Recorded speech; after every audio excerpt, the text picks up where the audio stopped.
কেমন শিক্ষা? শিক্ষা তো মানুষকে অনেক উঁচুতে তুলে নেয়, অনেক ভালোভাবে জীবনে বাঁচতে শেখায়। এ কেমন শিক্ষা? আজ তোমাদের সাথে এমনই একটা ছোট্ট গল্প শেয়ার করব।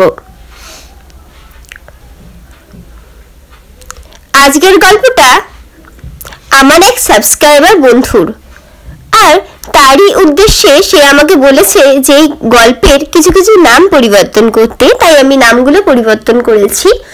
আর সত্যি কথা বলতে এই কথা যখন জানলাম আমার নিজেরও খারাপ লাগলো যে পৃথিবীতে এমনও কিছু মানুষজন আছেন যাদেরকে মানুষ বলাটা হয়তো মানুষ জাতির পক্ষে হয়তো অসম্মানের ব্যাপার। তবুও এই গল্পটা আমি বলবো আজকে।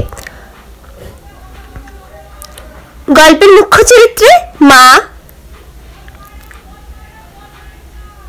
বোন আর দাদা, বৌদি আর বাবা, এই হলো গল্প। ধুমধাম করে ছেলের বিয়ে দিলাম। ভাবলাম আমার ছেলে খুব ভালো, তো বিদেশে চাকরি করে, বৌমাটাও ভালো দেখে আনবো। অনেক জায়গায় ঘুরে ঘুরে আমি ছেলের জন্য মেয়ে খুঁজলাম। ভালো মেয়ে পেলামও, কিন্তু কয়েক বছর ঘুরতে না ঘুরতেই বুঝতে পারলাম ছেলে আমার হাতের বাইরে বেরিয়ে যাচ্ছে। না না, এতে আমার ছেলের কোনো দোষ নেই। আমার ছেলে তো খুবই ভালো, মা বাবাকে যথেষ্ট সম্মান করে। তবে ছেলের বউয়ে ঝগড়া আর অশান্তির ভয়ে মুখ খুলতে পারে না। আজ 2-3 দিন হলো আমার ছেলে দেশে ফিরেছে। প্রত্যেক বছর যখনই দেশে ফিরতো মা মা বলে আমাকে ফোন করে বলতো, মা আমি ফিরেছি, আমি এবার আসছি, তুমি গেটটা খুলে রাখো। বাবাকে বলো আমাকে আসার জন্য একবার চলে আসতে, একসাথে ফিরবো। কিন্তু আজ 2 দিন হয়ে গেল আমার ছেলে আমায় ফোন করেনি। এসেছে সেটা আমি জানি, কিন্তু বাড়িতে তার ফেরা হয়নি।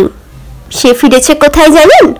সে ফিরেছে তারই শ্বশুর বাড়িতে, তার ছেলের সাথে ছেলের বউ যে বাড়িতে থাকে, অর্থাৎ তার বাপের বাড়িতে। সেটাই এখন আমার ছেলের বাড়ি হয়ে গেছে। মা বাবার কথা তার মনে পড়লেও ছেলের যে বউ হয়েছে তার ভয়ে আর সে কোনো কথাই বলতে পারে না।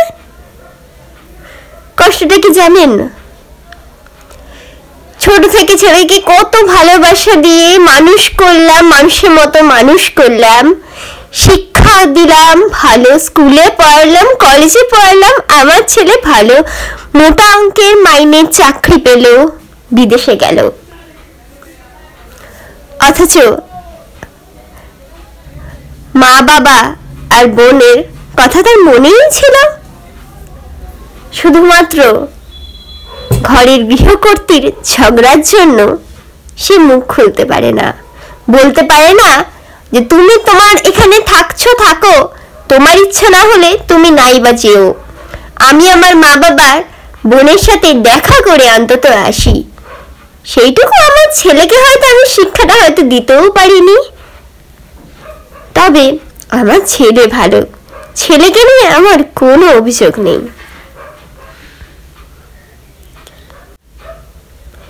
তারা যেখানেই থাকুক ভালো থাকুক, এটাই চাই। আমার তো দিন ক্রমে চলেই যাচ্ছে, তবে ভয় লাগে আমার মেয়ের কথা ভেবে। মেয়ের তো এখন বিয়ের বয়স হয়েছে, মেয়ে বিয়ে করতে চায় না। কেন করতে চায় না কারণটা অবশ্য আমার অজানা নেই। মেয়ে ভাবে যে তার দাদার থেকে কিছু টাকা যদি নেওয়া হয় বা কোনো সাহায্য যদি নেওয়া হয়, আমার ছেলের বউ তো অযথাই অনেক কথা শোনাবে, কটু কথা শুনতে হবে। সেজন্যই হয়তো আমার মেয়ে বিয়ে করতে চায় না। এই সত্যি কাহিনীটা আমি গল্পের মাধ্যমে পাঠ করেছি ঠিকই, তবে আমার একটা ব্যাপারে খুবই সন্দেহ আছে যে যারা এরকম করে তারা নিজে কতটা শিক্ষিত। কারণ যারা শিক্ষার গুণ আছে তারা কখনো এমনটা করতে পারে না। মুখ্য চরিত্রে সরস্বতী, সরস্বতীর মা, সরস্বতীর বাবা, দাদা আর বৌদি। গল্পের কথকের চরিত্রে আমি প্রিয়া।